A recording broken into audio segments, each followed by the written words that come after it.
I guess here, technically, I can't start the show until I have my beer open.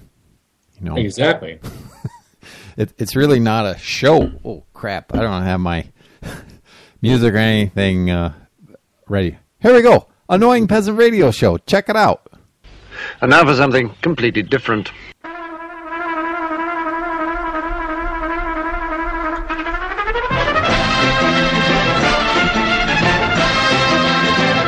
Humans do have an amazing capacity for believing what they choose.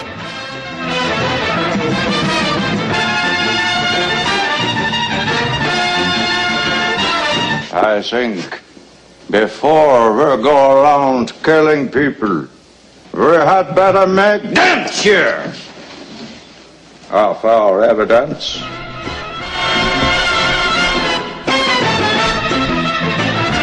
They lied to you. It's time to learn the truth. You can't handle the truth!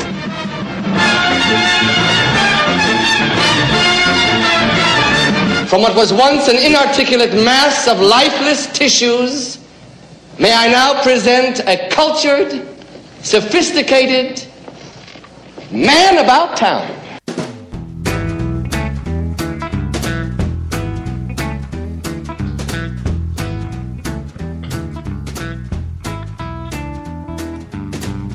I'm typing in the old chat room at the moment, in case anyone is in there. At the moment, I don't think anybody is. Hey, Tom. Hey. Are we live on the show? We're actually live on the show. Oh, good. Because I wouldn't want it to sound like we didn't know what we were doing. Of course not. I mean, this is a freaking well-oiled machine. I mean, Brad, it can't be a disaster. I have a beer in my hand. Well, you've got that right. See, first there's like the least idle chat ever. Yes. And then, boom, you're gone, and then you're back, and now you're drinking beer. What the heck? Happy Tuesday, dude. Well, what do we say we'll welcome everybody to our show? I say that's a plan. You want to do it? I'm going to do it. You do it. Okay, ready? Yeah, I'm ready. Hey, everybody. Welcome to this episode of the Annoying Peasant Radio Show.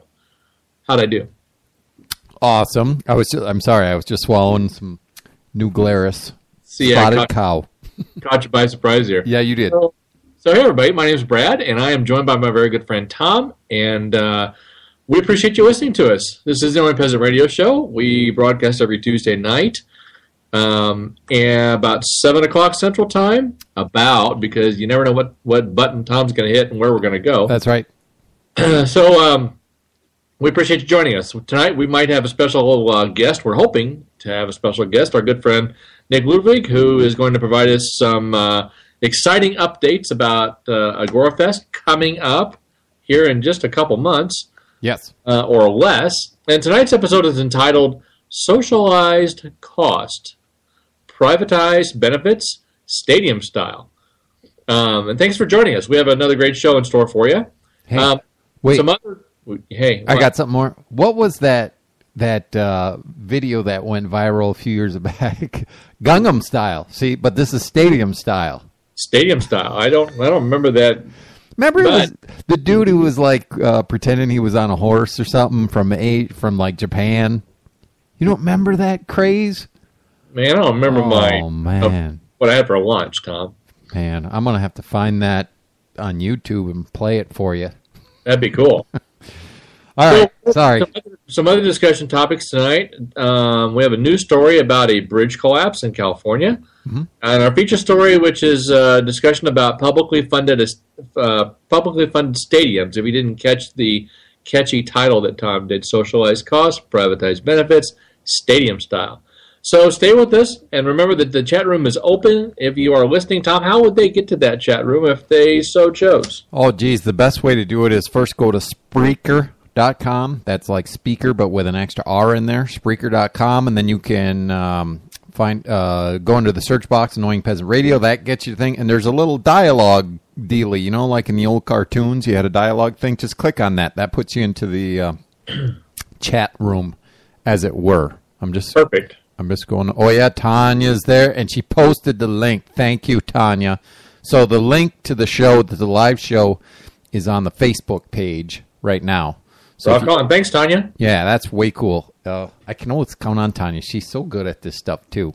Why isn't she on the show with us tonight? She's busy. She's got so many things cooking with her kids and stuff that she just couldn't do it. And actually, what's today? The 28th. See, normally she would be on this show because it's the last.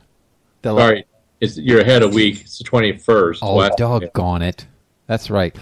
That's what happens when you drink beer. Yeah. No, I knew that. I was trying to get Tanya to be on the show. All Tanya, right. it's the last Tuesday of the month. You got to be on the show. Wishful thinking to get rid of me. No. I was just going to add her. Oh. See, more the merrier kind of deal. All right. Always great when she's on. Yes, it is. And I know, hey, by the way, I'm already doing a teaser for a show. And I don't know, Tanya and I talked about which date she could make it on here. I don't know, like August 11th or maybe the one after. I'm not sure. We'll hash that out. But I'm telling you, she has some awesome stuff that she's working on.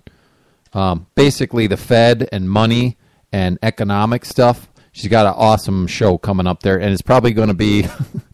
Tanya knows I joke because we'd like to try to compact the show and keep it a little shorter, and always gets real long when she gets on there. And we haven't been doing a good job of keeping it short, so we're going to try to do that today. But that's just a little promo for when Tanya's finally on. She'll be in August sometime, obviously, and awesome show coming up. All right. Well, you guys keep us updated on that, will you? We will do so. All right. And I'm waiting. Maybe Nick will call me. We'll see if. Hopefully I can add him. I had trouble adding Trigger last time. So anyway.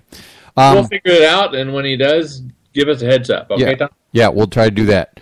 I want to talk about, for my little opening monologue here, about how, I don't know how to think.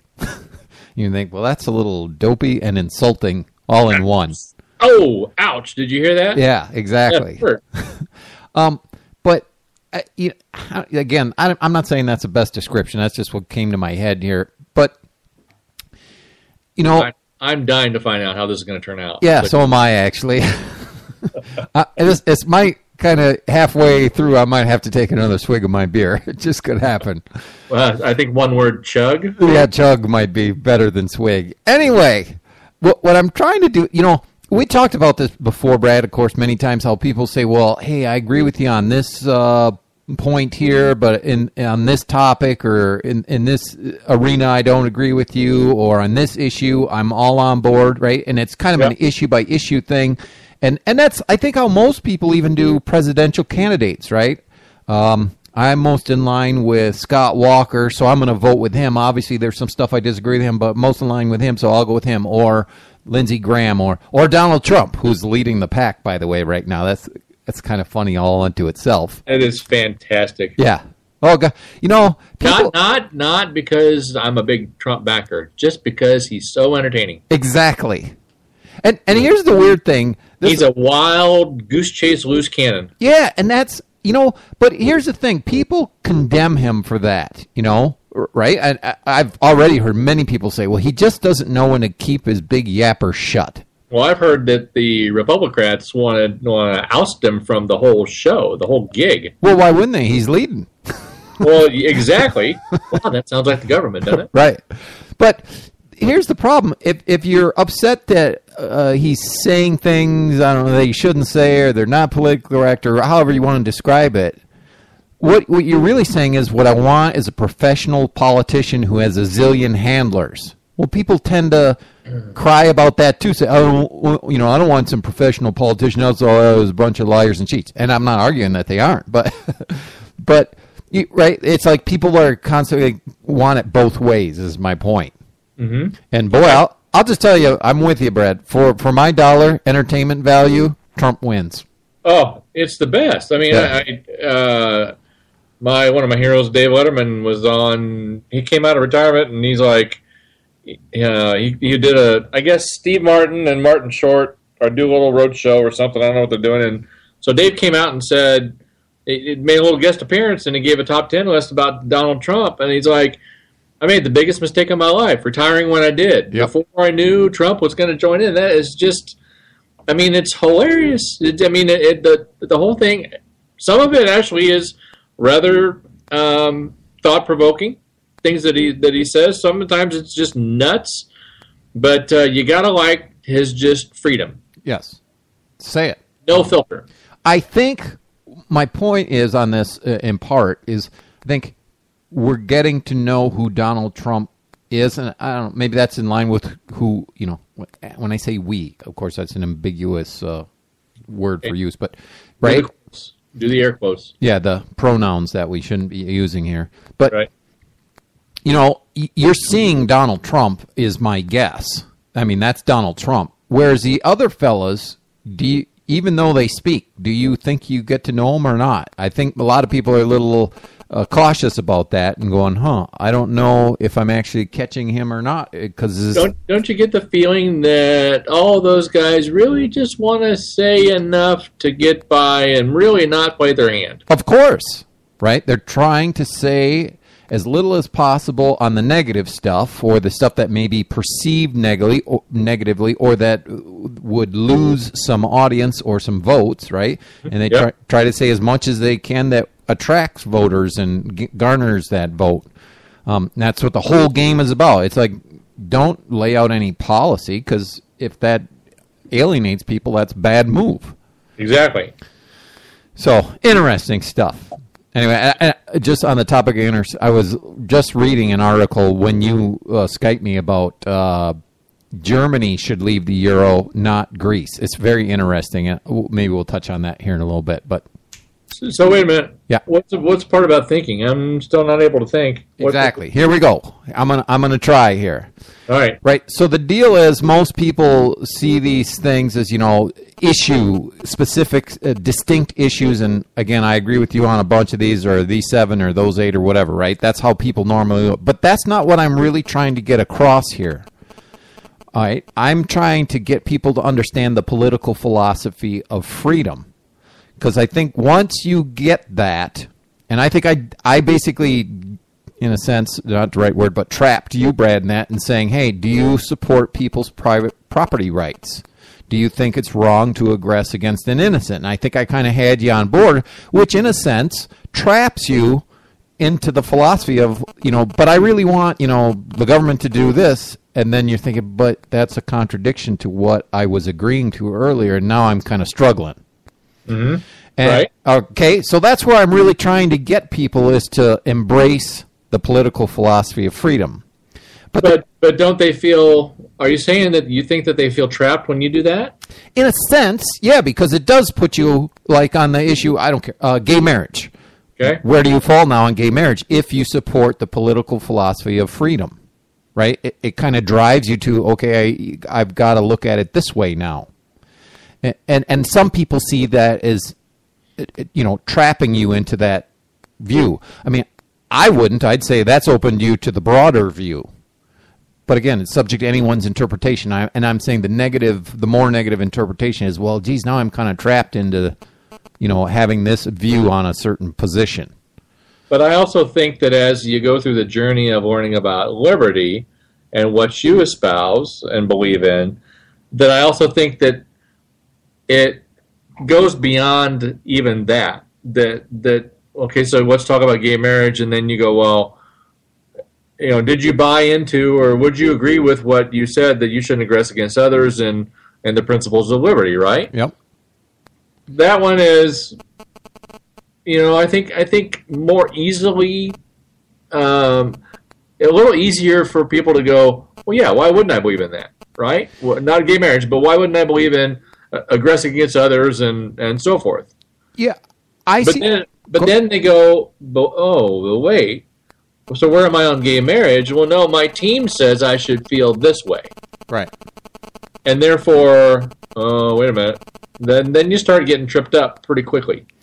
Yeah, see, I see this adopting the political philosophy of freedom as basically a guidepost, or a guide to get you through some of these issues that a lot of people think are very complex. And to some degree they are.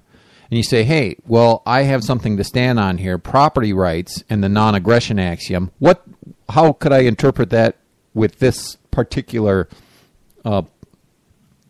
topic, right? And then I think it helps you dissect it, and then you go, oh, okay, now it makes sense to me what is in concert with property rights and what is in concert with the non-aggression axiom as it pertains to that topic.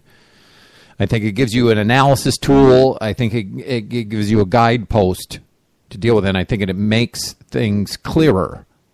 But then I also think, and I'm sorry if I'm stealing a thunder, that at least how it worked for me is I might have had my own what do I want to say? My own what do you call them? Pet projects or pet beliefs, issues, right? Pet positions, and then you use non-aggression axiom. Then they go, wait a minute, my team's for this, and then you start thinking about it further, and then I think the freedom really comes when a person gets through the process and goes, well, really, freedom and liberty is all really about I can be what I want to be, support who I want to support, and believe in what I want to believe in, and it doesn't really matter what everybody else thinks.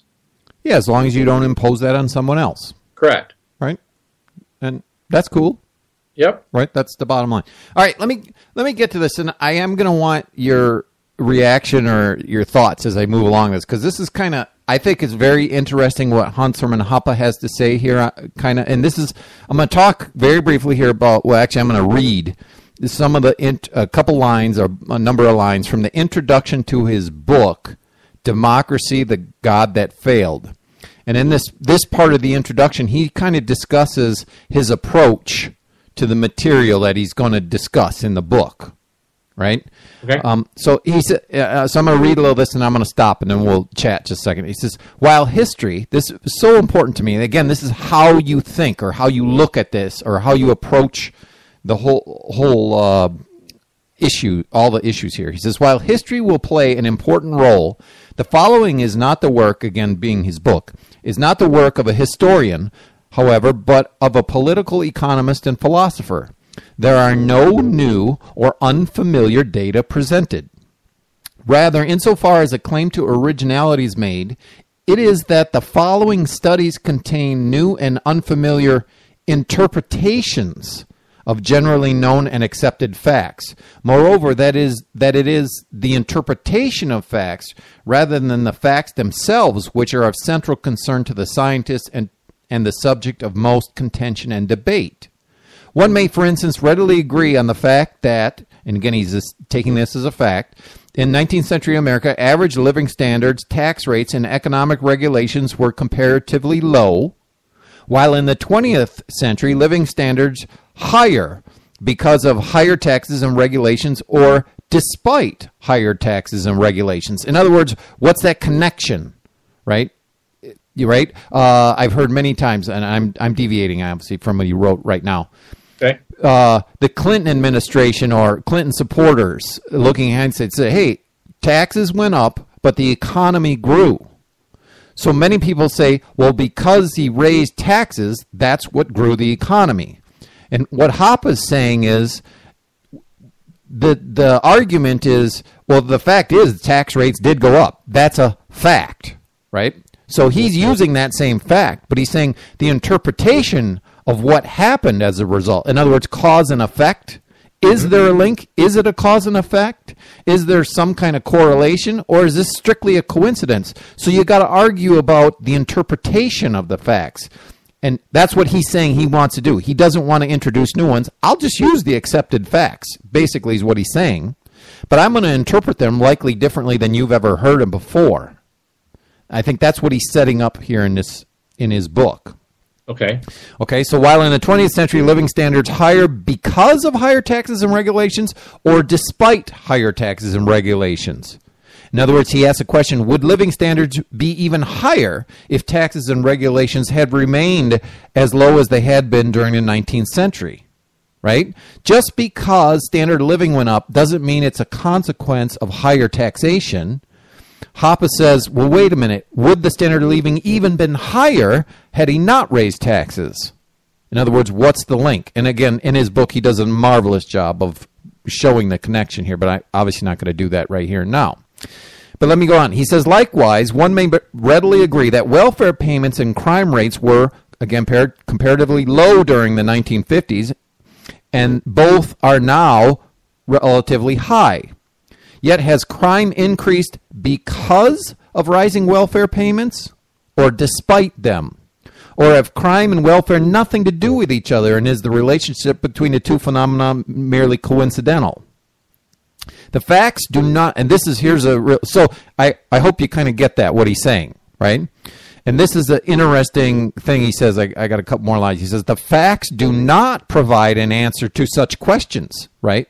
These are interpretations.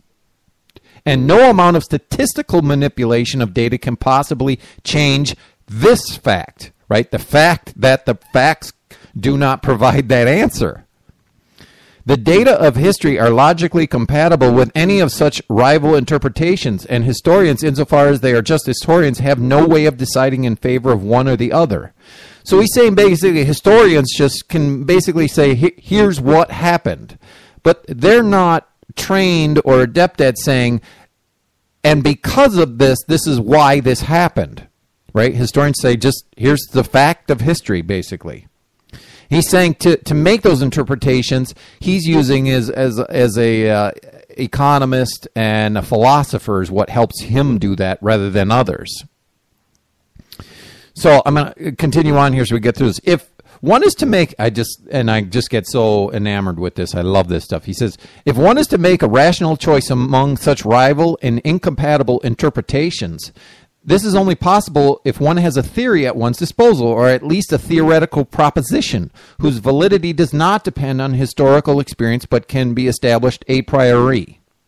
Okay, so what he's saying there is, well, you have to have a theory in order to go create interpretations. But that theory can't rely on historical facts, right? Because you're using this theory that's separate from it to analyze the facts. You can't use a theory that's based on the facts to analyze the facts. Do you follow that? That's kind of a lot. Right? It's just so the theory that you use to analyze has to be separate from historical fact. And he's saying it has to be a priori is what he calls that.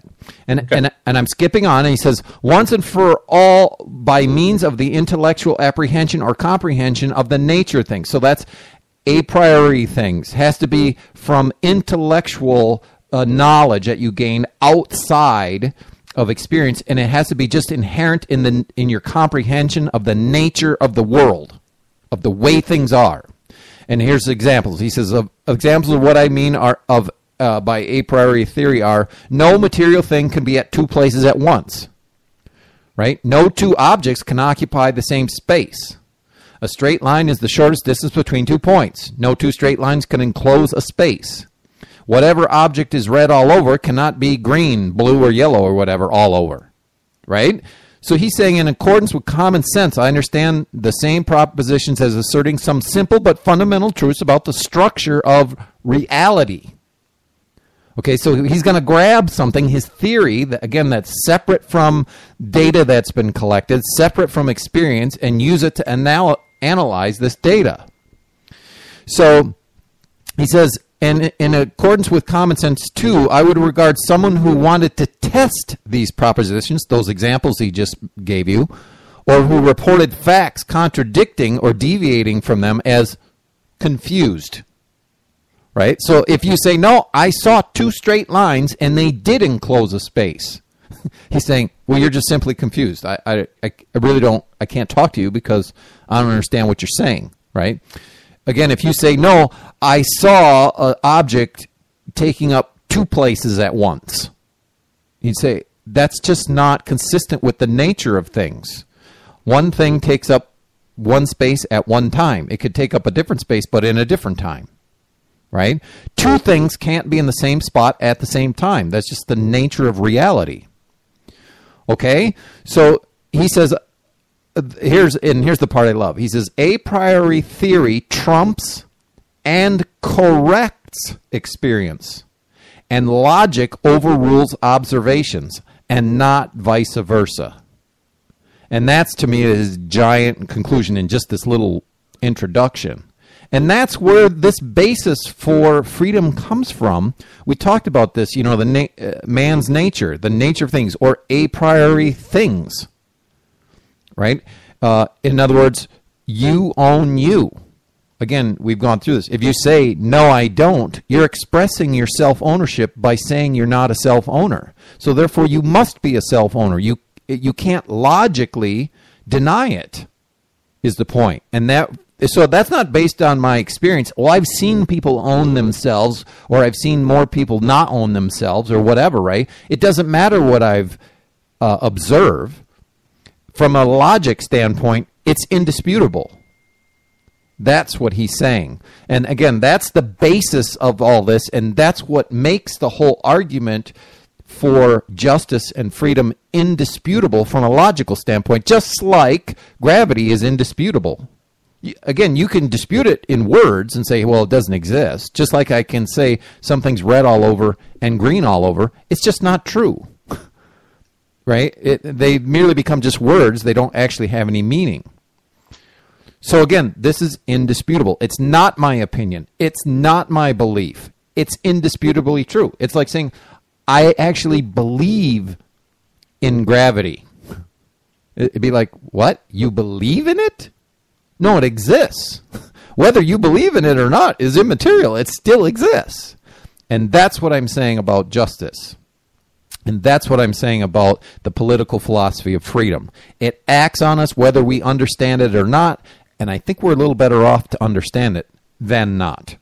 And that would be my contribution to that. So with that aside, I know that's kind of heavy to start things off, but I think it's very important of where this comes from. And it's actually not where it comes, how this comes about, I guess that's a better description of that. So with that in mind, listen closely to our following discussion. Right? Question me in the event you understand that I have not been consistent in promoting justice and peace. In other words, property rights and the non-aggression axiom. Of course, we're very interested in your questions and concerns, as we can learn from those questions and concerns. Our aim here is to make you think, not to make you agree with me. That's not the point. The point is to get you to think about it. So with that, that's my grand intro. Well, that's big, Tom. It was big, I know. I'm sorry. Well, I don't know how to break it into smaller pieces is my problem there. I still find the concept of natural law, it's kind of like all these things that we talk about that are inherent, and I'm not going to blur these lines any more than they are. I hear what you're saying. I identify with what he's saying, that I guess one of the life truths that I know is things are what they are. Yes. And it's not what I guess one of the other philosophies I have is it's not what you think you see or want to see, it's what it is. Yes. And I think you're taking that to the next step with natural law to say these are inherent natural things in the universe that are being, would you not agree, are being violated. Yeah, we're attempting to violate them with what they call positive law, or me writing down a law, or some guys in a conference room writing down a law, right? If they're in conflict with natural law, they're going to create problems. So again, the only law is natural law, which is the law that is inherent in man's nature. And I think we'd be well ahead to discover what that is, understand it, and act in concert with it, rather than just basically they are making stuff out of thin air. Right? It's just like saying, hey, I like brown houses. It ought to be a law. Right. I'm just going to piss somebody off and create a problem. Well, and I wholeheartedly, my whole desire for any discussion we have is to always make people think. And I would continue to challenge anybody to just hear Tom out, hear us out. I try to represent, I don't know, the other side or some place of contention with what Tom is saying.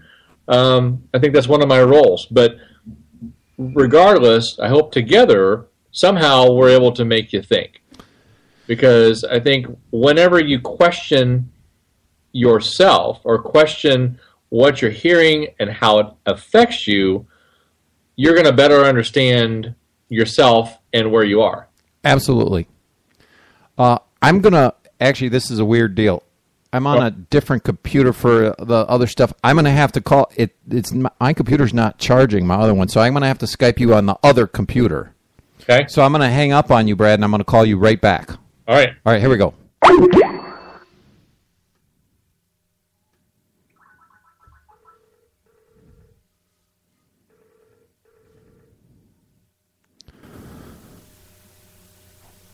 You there? Yeah, but here, oh man, we're all screwed up now.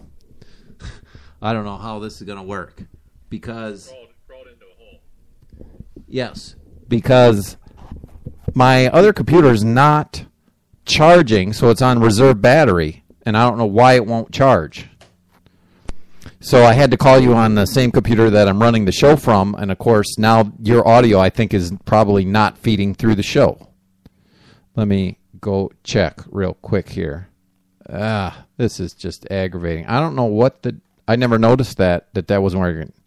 Yeah, because your audio is coming out. I see Nick is in the chat room too here. I don't know what to do now. I'm really screwed because again I can't charge that other computer to get that Skype call to continue where we had it. Oh, and Tim's here. Yeah, and Tim's saying he can't hear you. Sorry, Brad. I don't know what to do. And that means I can't add Nick tonight either.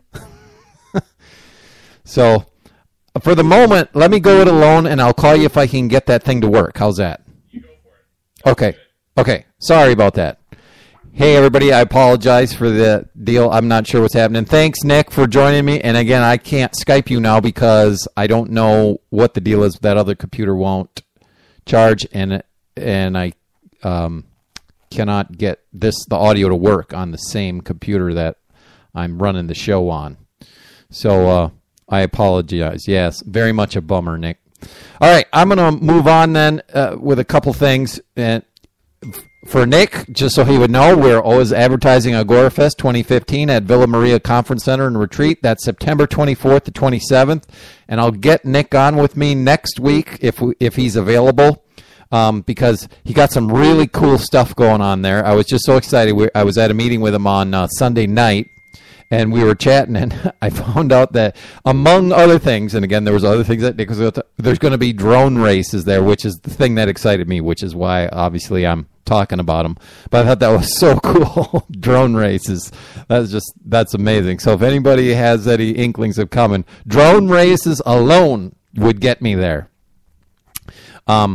So with that, again, the AgoraFest 2015, and we'll have Nick on in short order as soon as we can, and he'll tell us about all the new happenings there. But obviously, we'll be there with the Annoying Peasant Radio Show. We'll be broadcasting live. We're going to have a number of people to chit-chat with. A lot of stuff going on there. So don't miss that, September 24th to the 27th. Check out the Facebook page for Annoying Peasant Radio. There's a ton of postings on there. And again, thanks to Tanya, Tim, Cassie, and Trigger for their efforts. Trigger's, of course, our man who puts on the more outrageous stuff. He likes that, and actually, I'm good with that. I like all angles, and I think it's very fun. So anyway, next show will be next Tuesday evening, July 28th at 7 Central again, so please join us for that. One of the things, the news items I was going to have Brad do, so I'll just try to wing through this as best I can here. There was a collapsed bridge in California. You know, they had a storm, geez, I think it was over the weekend, just in the last few days here, I believe it was the weekend, which was for California, Southern California for sure, a freak event for them to have a summertime storm. Well, apparently it rained fairly hard in the mountains and stuff, and there was a wash. I believe they call it the Tex Wash Bridge. And it's somewhere between L.A. and Phoenix. I can't remember. I think it's in Riverside County, if I have that right. It's the bridge just east of Palm Springs, California, and it's owned and maintained by California Department of Transportation. So, again, the owners, of course, essentially are the state of that bridge. And I just want to give a little background. So this bridge gets wiped out. There was somebody on the bridge, wound up being down in at the time was a river. I believe already it's dry again, right, and had to be rescued. But check this out. Just listen, this is how the state works. This bridge had a sufficiency rating of 91.5 out of 100, higher than dozens of other interstate bridges, according to the Federal Highway Administration. Yet as recently as 2013, the bridge was listed as functionally obsolete, which just means it's inadequate for its task, but not unsafe without known structural problems that needed to be fixed. Right? So the bridge is fine. It's just probably should be improved in some way, wider, what have you, a bigger shoulder, whatever it needs, right? The classification often means that a bridge is either too small or poorly suited for modern-day traffic, right? What I was saying. 7 other I-10 bridges have been deemed functionally obsolete, just like this bridge, right? But, you know, I just had to include this in tonight's show because so frequently we're asked, what about the roads? How would you do the roads? Well, here's my answer. Well, how are we doing on those roads? And again, people say, well, you're just pointing out one bridge across the whole country. It's not a big deal. Well, maybe for me, who's not going to be using that bridge in the foreseeable future here, yeah, it's not a big deal. Other than maybe there's goods or services that are intended to be moved this way that I was intending to have, and they're not going to be here either A, in a timely manner or possibly at all if they're perishable goods, right? But so what about the roads is such a good question. But here's my question for you then. If that's your trouble, do you support a system that holds taxpayers accountable for the errors and or negligence of the managers of the roads, right? Is no recourse against those managers acceptable to you? And of course, this is inherent in the system which is in place now, right? So if this isn't a problem for you, I think it's good. But think about this. In a free society, right, in a just society, that road would be privately held. Well, obviously, the owner or the manager or both would be held accountable for basically, it's a breach of contract, right? And essentially, if I pay to traverse that road with a certain level of expectation, that would either A, be in the contract or implicit, right? If that was breached, I would have recourse against them, right? In other words, I paid $5 to go across the road. I can't go across the road. And then further, I was hurt because the road collapsed while I was traversing it, whatever, right? That owner, manager, or both would be held accountable for that, right? And if they were very poor at doing so, they would obviously be eventually bankrupt and have to give up that road, either sell it or they'd have to give it up to, if there was a lien holder, blah, blah, blah. And a new owner / manager would show up and theoretically do a better job until you get somebody who can do it sustainably, right? In this case, it doesn't really matter. So I did a poor job of maintaining that road. And what do? As the county, as the federal agency in charge of the road, I just say, hey, here's the deal. I got to have more money. Well, who do I get the money from? I get it from the taxpayers at large. And by the way, you don't get to say, no, I don't think that's right. That's too much money or that's too soon, whatever. You don't have a choice. I just add it to your tax. Done. Right? And again, I think the better regulator of the road is the consumer, not some bureaucratic desk jockey who just goes out and I don't know if he reviews roads, he surveys the traffic patterns, they hire, I assume, some kind of structural engineer surveyor who comes out and looks at the condition of the bridge in this case and determines that, oh, it's fine. Well, obviously, to some, and again, mistakes will be made in the private sector as well. But again, those people will be held accountable for those mistakes versus in the public sector as we have it today, they are not. So who has the better incentive to provide a better good or service? I think it's absolutely clear that in the private sector they do. Now, don't confuse a free market with a hampered market, and we're going to get to that here in a second.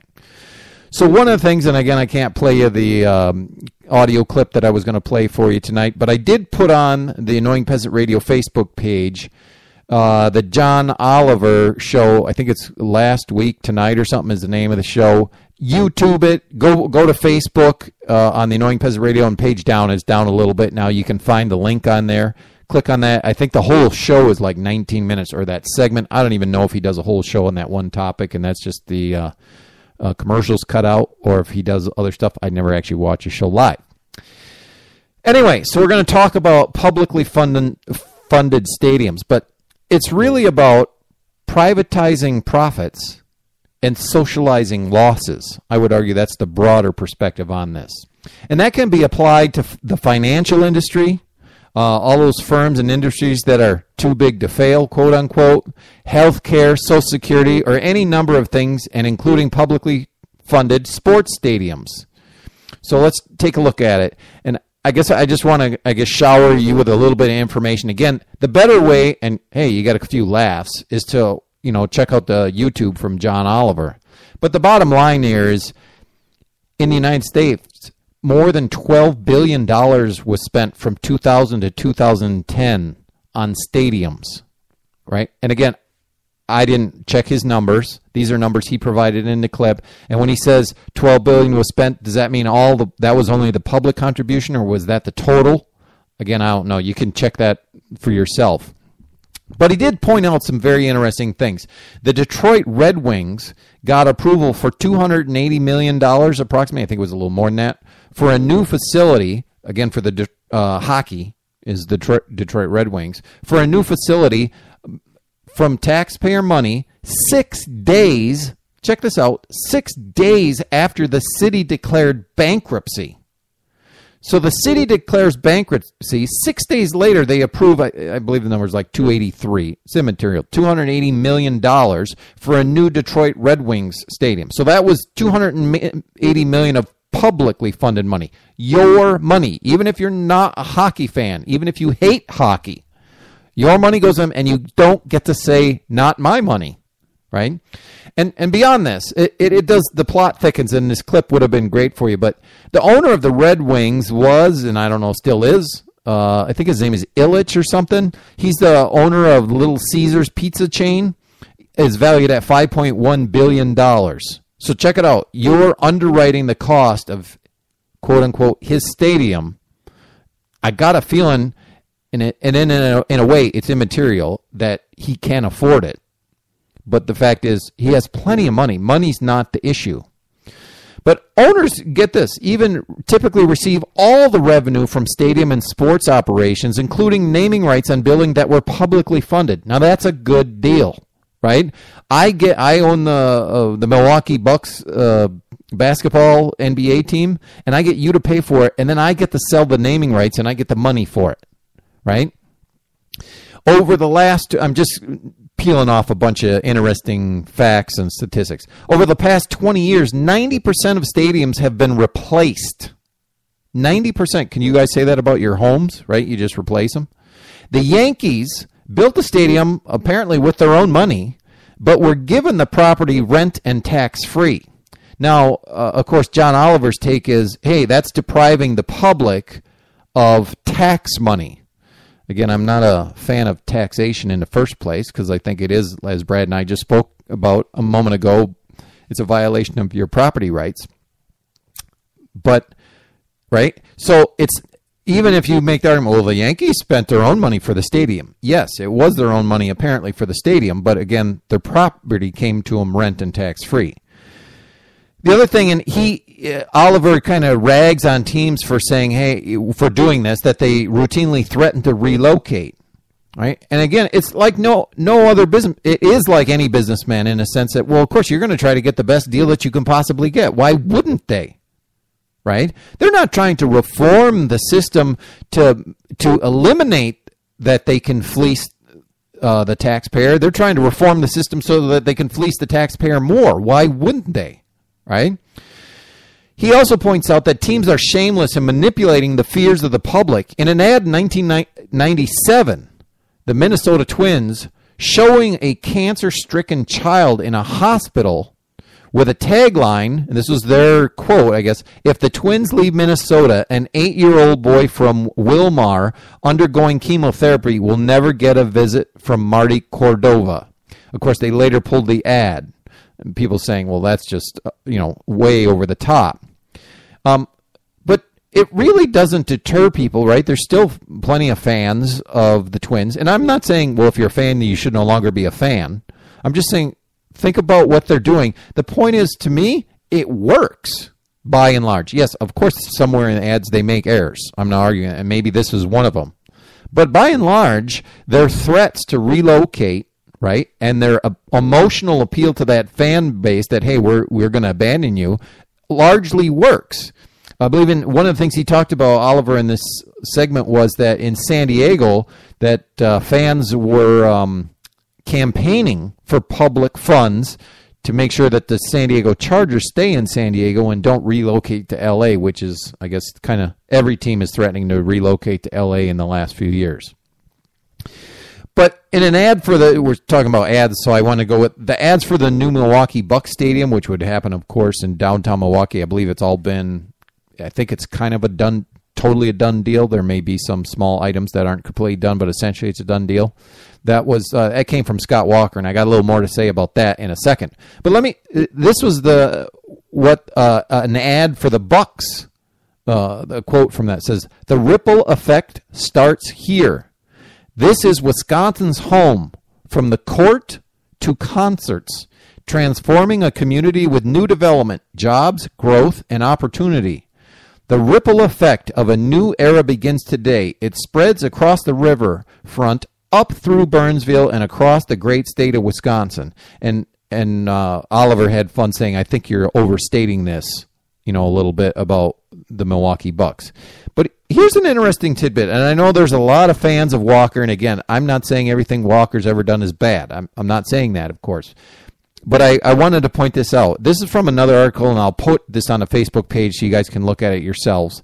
And again, I'm just taking this from the article. I didn't do my own independent research here. But here's a quote from the article. In the year leading up, this is so interesting, and this is stuff I believe is very common. In the year leading up to the announcement of his presidential campaign, Wisconsin Governor Scott Walker championed a high-profile proposal to spend $250 million, that is a billion with a B, dollars of taxpayer money to help finance a new Milwaukee Bucks arena, all while pushing to slash roughly the same amount from state funding for higher education. Again, for me, that's a different thing I could argue about. So that's not really necessarily a downside, but for sake of this argument, right? They're saying he was cutting public education by roughly $250 million, and at the same time he was going to spend roughly $250 million on the Buck Stadium. One of those who stands to benefit, that's always a good thing to look at no matter what goes on with the state. One of those who stands to benefit from the controversial initiative is a longtime Walker donor, say it ain't so, and Republican financier who has just been appointed by the governor to head his presidential fundraising operation. Real estate mogul John Hammes, who has donated hundreds of thousands of dollars to Republican candidates and causes, is a prominent member of the investor group that owns the Milwaukee's NBA team.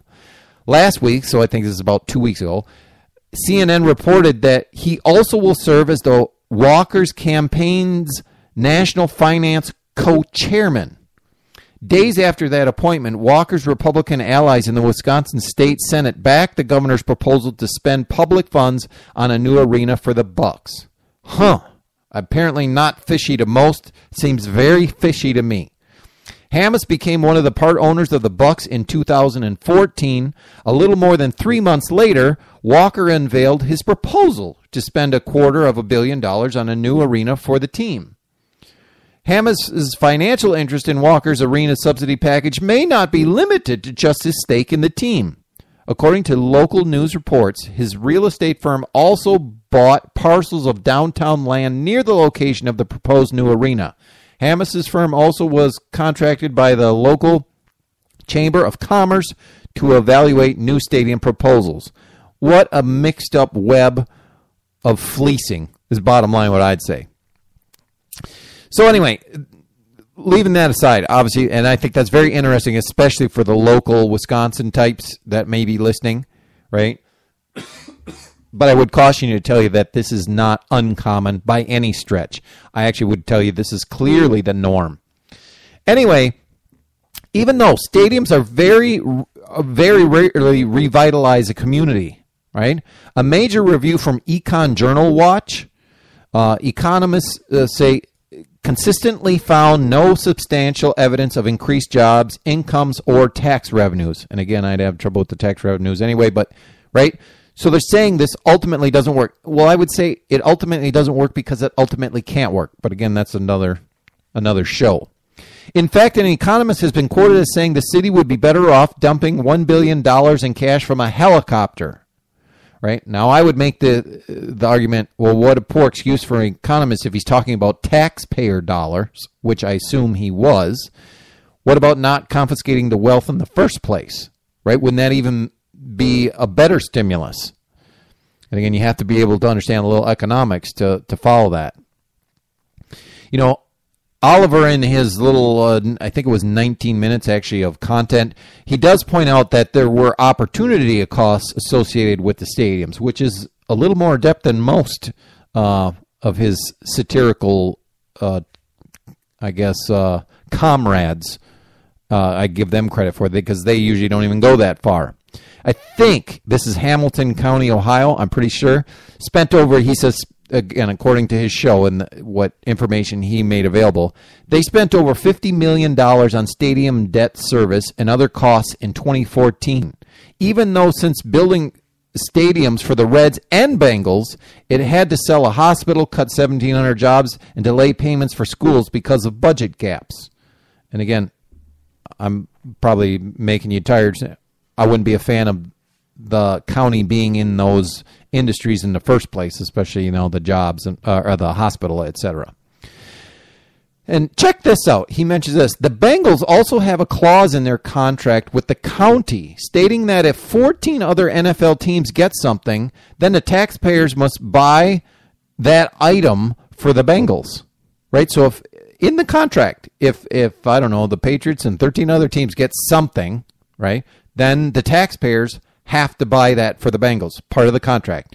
Taxpayers are on the hook for future bells and whistles that have not yet even been invented, including holographic replay.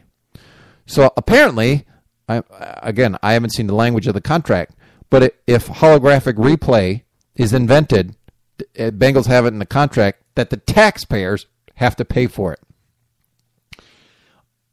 John Oliver says that politicians will capitulate to teams, right? In this, because again, think about it as a politician. You have a really bad downside. In the case of the Milwaukee Bucks, if you refuse to spend this money, they leave all the people who are big fans of the Bucks likely not to vote for you, likely to try to convince other people not to vote for you. As a politician, you don't want that, right? But usually people don't complain about specific taxes too long. Right? There's a little bit of a hubbub of, hey, I don't want to pay for this in my tax. And a few months later, people are complaining about other taxes, right? And the whole deal about the Milwaukee Bucks kind of goes away and the Bucks play on. The fans are happy. Kind of everybody's happy because their eye is off the ball, in my view, and life goes on, right? But, here's the deal, and this is kind of my back connection to Hans Hermann Hoppe that I started with.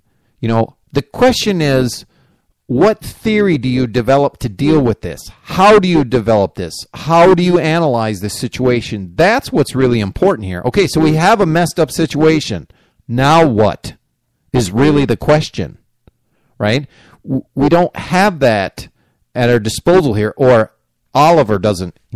His thing is, of course, obviously I get it. He's a funny man, and that's what it's all about. But he just offers a sports-style inspirational speech, to say, this is what we got to do, right? We got to get rid of it, so we have to stop this. Well, really, how do we stop this? And I'm saying the only way to do this is to eliminate the mechanism that is the state. In other words, they have these county supervisors, the governor of Wisconsin in this case, the mayor of Milwaukee, right? They have the authority to say yay or nay. Right? They have the ability to put political pressure on all these other players that are involved. I can't even name them all, right? Well, since they do, they can be influenced through cash. And when I say cash, people will, there's no evidence of a cash payment being made. Yes, but there's many other ways, like the job that we're talking about here that Walker has going on with a number of these people. I assume it's more than just this. I think his first name was John Hammes, right? This stuff goes on all the time. This is how it, quote unquote, works, right? And that's what I'm saying. As long as the system is in place, this is what will happen. You know, and think about this for a second. If you were a team owner and you could get someone else to pay for your stadium legally, wouldn't you? Why would you not? And think about this.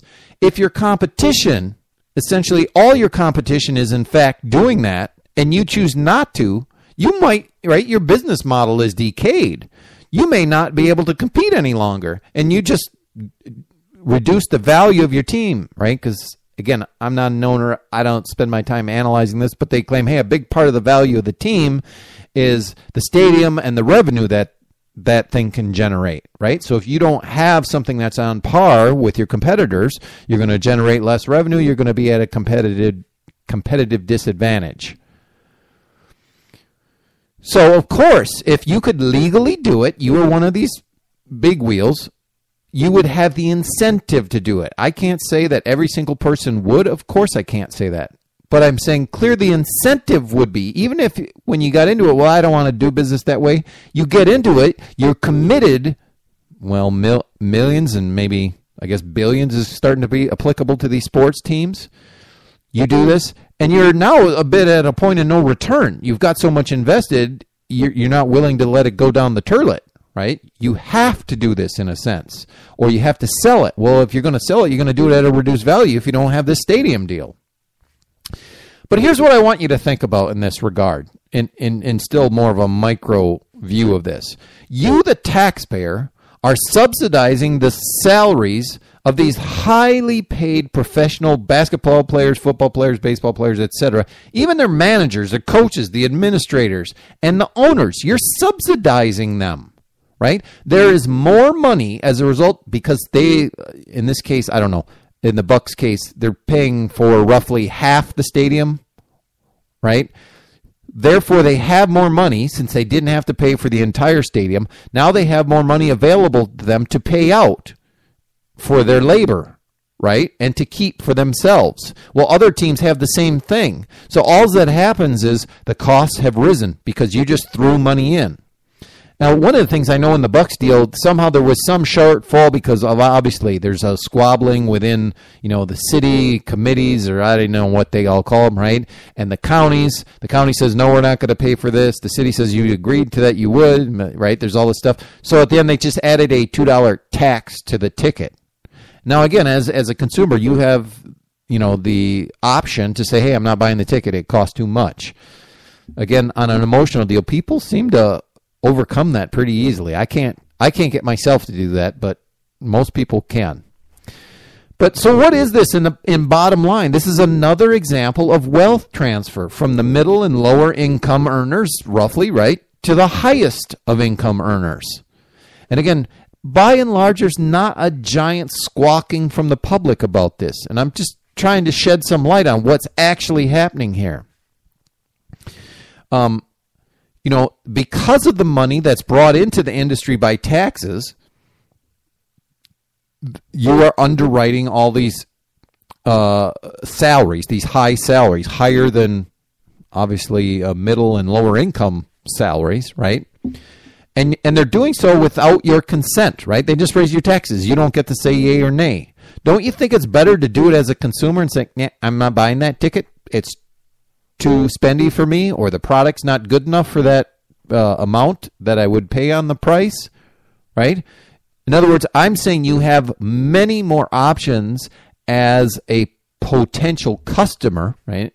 You could say yay or no, versus a taxpayer where you don't have the say, right? And if you say, no, I do have the say, I can vote these fellas out and I can get some people in there that won't do this. Good luck with that. It's basically never happened. We've been voting to try to create a better situation, and here's where we are, right? But we also now don't know what people are willing to pay for that type of entertainment, sports entertainment per se, right? Because we're not directly paying for that in the cost of a ticket, and I guess maybe increased costs of certain items of advertisers, right? Because they ultimately add that to their thing, right? So we don't really know now because we have a distorted market. We don't know what the value of entertainment clearly is anymore, right? And that's also an important thing that's lost here. Prices are distorted because of this, and prices tell suppliers that, hey, there's more demand for this item. Dedicate more resources to upping production, right? If prices are tumbling, they're saying, well, apparently demand is falling for whatever reason. There's more analysis there. Is it a weather-related thing? Is it a seasonal issue, right? There's other things to look at. But I'm saying negate those for a moment. Make it the simpler case. That's what prices tell you clearly. More than saying, well, I intend to. By the price moving, that's very definite for a producer. It's also for the consumer. It learns a lot from prices, right? Hey, seek alternatives if the price is high. It's in high demand, right? The price is low. It tells you it's abundant. There's a number of things. So I'm going to wrap this up because I'm doing this alone. Unfortunately, I couldn't keep Brad on. I'll have to figure out what's going on with my other computer here. But think about this for a minute. And again, I want to broaden the view a little bit here and apply this to some other thing. This is essentially these owners, right, are privatizing profits and they're socializing costs. That's how businesses and individuals can successfully benefit from any and all profits related to their line of business, but avoid losses at the same time by having those losses paid for by society. Privatizing profits and socializing losses suggests that when large losses occur for speculators or businesses, they are able to successfully lobby government for aid rather than face the consequences of said losses. And again, I'm usually dumbfounded by this because in your own household, you have to face those consequences. But those same people, in many cases, support the system we have, saying that those fellas who create this mess shouldn't have to face the consequences, right? We should allow businesses to get into a position where they can fleece the public. That is actually what they're saying. Think about this. The biggest example of privatizing losses and privatizing gains and socializing losses came during the TARP bailouts of 2008-2009, in which the United States government bailed out numerous banks, insurers, and auto manufacturers after they had sustained huge losses in their business dealings. In some cases through unacceptable risk-taking. Okay, and this is my addition to this, basically. But in a number of those cases, mandated by the state itself. And I'm not going to explain all that. But most people view this as, hey, banks took unnecessary risks, and they don't have to pay the consequences. Well, that is true. But sometimes those crazy risks were mandated by the state that they had to engage in practices that forced them to do that. And again, I can explain that at a later time if you have questions. But, right, so they're blaming businesses for this. And I'm saying certainly businesses that make these errors, they should be held accountable for them. I'm not saying they shouldn't sustain losses. Of course they should, but they should not be able to pass those losses on to the public, which many of the people, again, who said, yeah, it was these bad businesses, they were unregulated or they engaged in speculative behavior, they should pay for the consequences, said, but we can't let them, we need to bail them out because they're too big to fail. It's just a contradiction upon contradiction there in that statement, right? And how people view this.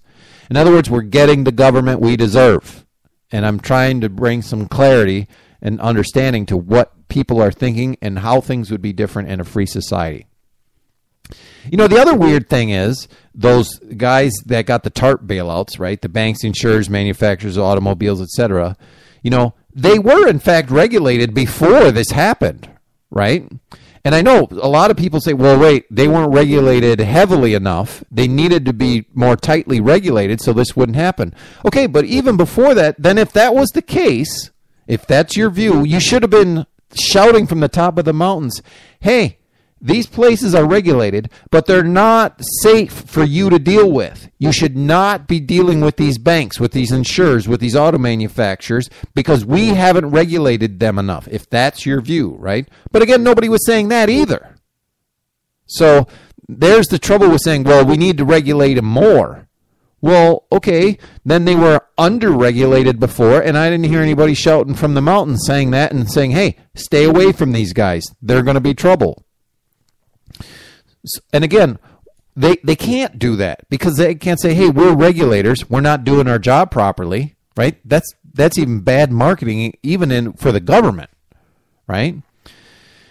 In a free market, which is just a summary of voluntary exchanges, it is the customer ultimately who determines what products and services are most desired. They signal to producers what they are willing to pay for products and services, and they demand what that demand is through prices.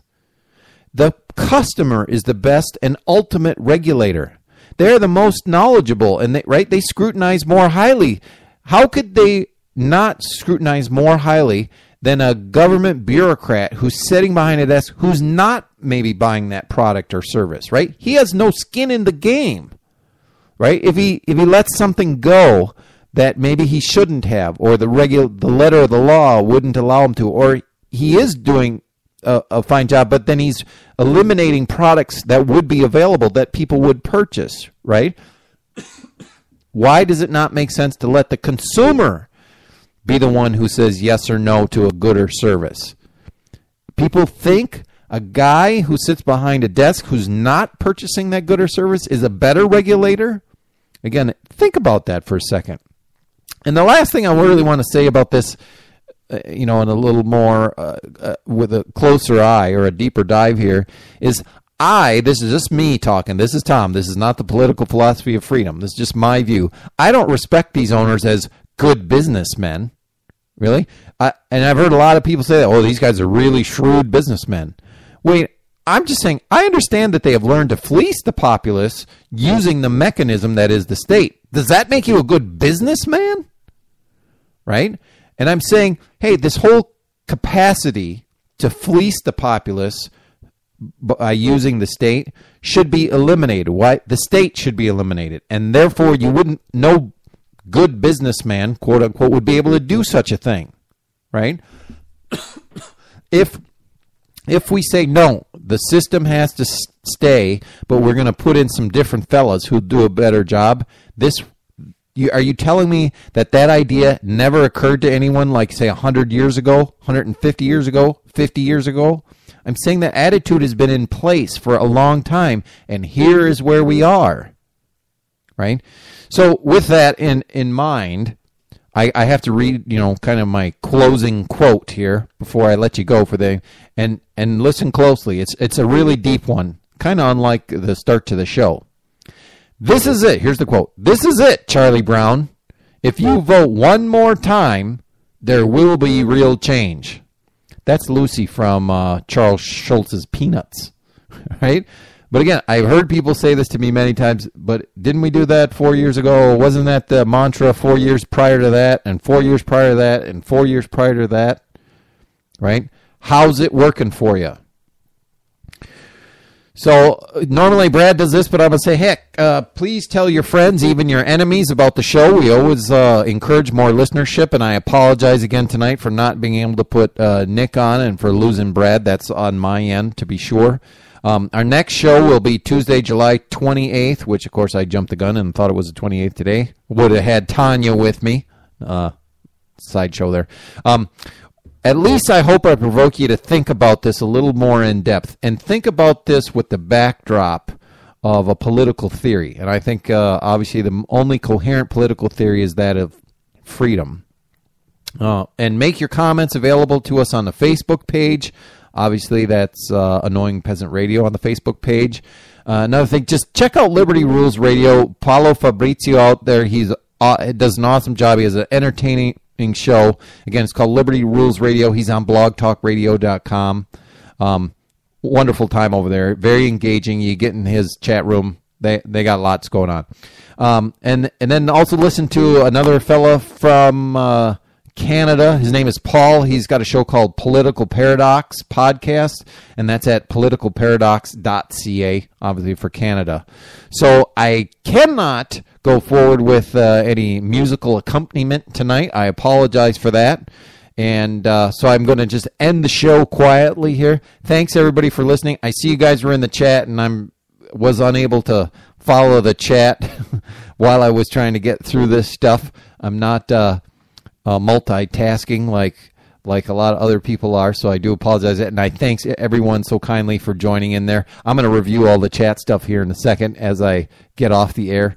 But thanks for joining me on this edition of the Annoying Peasant Radio Show. We'll get our technical issues behind us for our next show, which will be again Tuesday night at 7 Central next week. With that, thanks everybody. This has been the Annoying Peasant Radio Show. Good night.